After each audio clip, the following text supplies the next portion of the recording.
Bago pa man mapanood sa Primetime TV ang Sigabo ni Coco Martin, abay marami na po agad ang gumaya sa karakter niyang Sigabo. Isa na nga riyan ang ating very own na si Tito Mondi Lopez. Mga kapamilya, kay Itusit Kapatid, Coco Martin po, Coco Mondi po. Kuhang-kuha naman ang long hair ni Gabo pero mukhang kailangan pa ni Tito Mondi ng maraming practice sa action scenes. Pero eto talaga ang mga kumarir na maging ka-look-alike si Gabo, ang Siga Boys. Mula po sa long hair, jacket hanggang sa lakad ni Coco Martin, kinarir.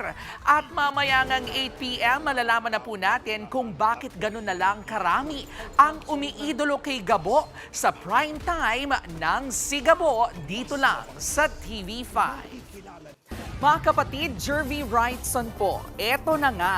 Para sa latest showbiz news at iba pang kay-alaman, mag-follow at mag-subscribe na sa social media pages ng News 5.